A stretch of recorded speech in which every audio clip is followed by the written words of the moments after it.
But anyway, nung previous years, mas dama mo yung wealth ng bansa kasi mas maraming may trabaho, tsaka yung inflation nun mababa. Talagang lumala na lang nung pandemya. Pero before that, ang ganda ng mga numero eh. Ang ganda ng economy. Tapos pagkatapos nung pandemic, 2021, yung GDP growth natin was 5.7%. Tapos nung 2022, 7.6%. So dinala yan ng investments kasi yung investments ng 2021, 20%, at investments ng 2022 ay 13.7%. So double digit. This year, negative 3.3 ang investments mo. So hindi mo talaga alam kung saan kinukuha ni presidente ngayon yung mga sinasabi niya kasi hindi suportado ng mga numero.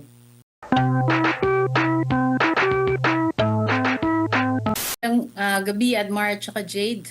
Good to see you again. Opo, ma'am, actually nitong mga nakalipas natin ng mga interview na pag-uusapan pa natin ito at ngayon, ito na nga. Mismo ang World Bank ang nagsabi na nasa upper middle income na raw ang ating bansa. Ano po ang masasabi niyo po rito? Ampaw yan. Alam mo ba ibig sabihin ng ampaw? Di ba yung labas parang malaki pero yung sa loob maliit? Kasi yung measurement nila, gross national income divided by the population. So, ganun lang kasimple ang kanilang analysis. So, hindi nila hinihimay talaga yung ibig sabihin niya, no? Kasi ang nangyayari ngayon, hindi inclusive yung growth ng Philippines. Kaya nga 2.8% lang yung GDP growth.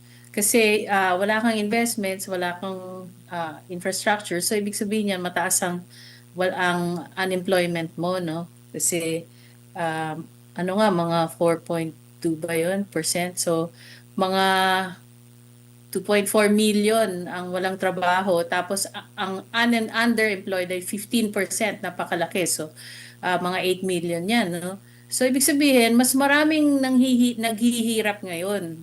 So paano mo masasabi na talagang nasa upper middle income kung mas marami ang mababa ang sweldo? Okay? Kasi pag sinabing underemployed, hindi 8 hours ang trabaho mo, ibig sabihin lower than minimum wage ang kinikita mo. Yung level ng underemployment ngayon ay halos pandemic level na yan eh. Yung ganun. Ganun karami yung contractuals ngayon. So, parang kaya sinasabi kong ampaw kasi maski sabihin nila upper middle income, yung gap between the rich and the poor napakalawak na ngayon. Kasi nagkakaroon ng concentration of wealth dun sa mga mayayaman. Dahil nga, di ba, kasi nagkaroon ng malawakang korupsyon o katiwalian. So yung pera na dapat gagastusin para sa pagbibigay ng trabaho ng gobyerno, napunta lang sa mga kawatan. Kaya gano'n, nagkaroon ng gap, lumalawak yung gap between the rich and the poor. Maraming naging bilyonaryo dahil dyan sa mga ghost projects. Tapos marami naman ang naghirap kasi nawalan ng trabaho. Yun yung kaya ko sinasabing ampaw. Opo, kumbaga, pag narinig ba ito ni Juan de la Cruz, siya ba ay dapat matuwa or tawagin nating same as useless pa rin? Kasi kung tumataas man yung kita, napakataas din naman yung bilihin. Parang same pa rin. Hindi naman tumataas ang kita. Well, sabihin mo na tumaas ang minimum wage, no, from 695 to 780. Pero ang halaga ng piso ngayon is only 73 centavos kasi mataas ang inflation. So maski tumaas ang sweldo, yung nabibili mo worth 500 something lang, 'di ba? Kasi 73% lang nung 780 ba 'yon yung minimum wage dito sa Metro Manila. Mas mababa pa sa mga probinsya. So, malalaman mo kung kasi marami pang hindi nakakaramdam nung sinasabi ng World Bank. Kaya sabi ko ampaw kasi kung kumakalampa yung sikmura mo, paano mo masasabing upper middle income ka na? So, yun. Isa pa, nung naglabas ang SWS ng ng survey nung March 2026. 52% of families, Filipino families, are rating themselves as poor.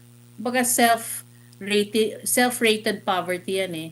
So, kino-consider nila ang sarili nila as being poor. Yun. So, ilang milyong pamilya yan? 14.6 million families thereabouts, no?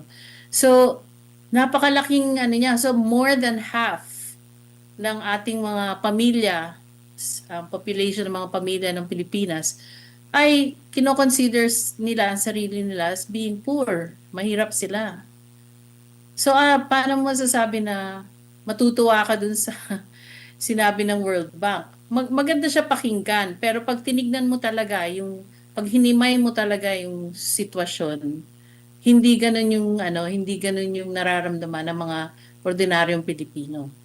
Opo. Basahin ko lang yung parte ng binanggit sa speech or sa pahayag ni Marcos Jr. Sabi niya rito, after nearly 4 decades as a lower middle income country since 1987, this milestone affirms that the economic policies we have pursued over the past 4 years have been effective.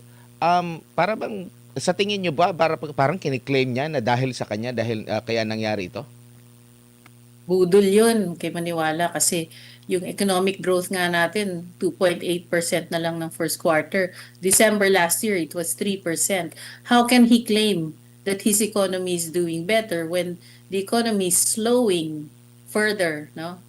So from 4.4%, from 4% in the previous years, 2.8% na lang ngayon. Dapat nga kung maunlad ang economy, kung maunlad ang kanyang polisiya, dapat ngayon 6% ang growth natin. Oo Diba? nga po. Kasi mababa yung base last year eh. Opo. Wala kang foreign investments, wala kang masyadong foreign direct investments, wala kang masyadong, even, marami nagsasarang mga stores dito. So, pag nagsara sila, ibig sabihin, dadagdag yun sa unemployment. Opo. Kaya budol yung sinasabi niya, huwag kayong maniniwala dun, hindi yung totoo.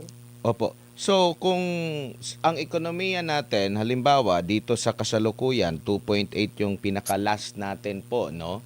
Tapos yung ating inflation, nasa almost 7. Ito po ba ay senyales na naghihingalo or pangit na pangit ang ating ekonomiya? Actually, ang tawag dyan stagflation kasi mababa yung economic growth mo tapos mataas ang inflation kaya stagflation kasi parang stagnant yung economy, no? So, baka lumala pa yan ng second quarter kasi nagkaroon nga ng oil crisis starting late March. So, naramdaman yan talaga ngayong second quarter, yung effect ng inflation. So, malamang, pati yung unemployment, tataas lalo. Ganyan. So, ewan ko nga kung saan niya kinukuha yung lakas ng loob niya para sabihin na ganyan. Kasi napakabaligtad dun sa katotohanan yung mga kiniklaim ng ating presidente ngayon. Pero nabanggit din kanina sa balita bago namin kayo nakapanayam na 2020 pa dapat, no? Panahon pa ni FPRRD, nakuha na dapat natin yung upper middle income kung hindi lang nagkaroon yata ng pandemya bilang kabahagi ng dating administrasyon. Kayo po ba yung naniniwala dito na baka mas mataas pa nga yung ating antas na sa kasalukuyan kung naipagpatuloy pa, Ma'am Cora? Actually, hindi naman sa akin importante yung ranking ng World Bank kasi tingnan mo sabi nila upper middle income, ang threshold nila ay 4,636. So ngayon ang ating GNI per capita is 4,850. Pag times 61 mo yan, so lumalabas less than 300,000 pesos per annum yan. So yung threshold nila napakababa, parang lang daily wage lang yan eh. Of course, that's per capita. So kung if your family of 4, times 4 mo yun, so mga 1.2 million. But anyway, nung previous years, mas dama mo yung wealth ng bansa kasi mas maraming may trabaho, tsaka yung inflation nun mababa. talagang lumala na lang nung pandemya. Pero before that, ang ganda ng mga numero eh. Ang ganda ng economy.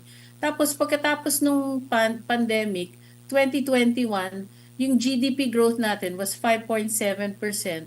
Tapos nung 2022, 7.6%. So dinala yan ng investments kasi yung investments ng 2021, 20% at investments ng 2022 ay 13.7%. So double digit. This year, negative 3.3 ang investments mo. So hindi mo talaga alam kung saan kinukuha ni presidente ngayon yung mga sinasabi niya kasi hindi suportado ng mga numero.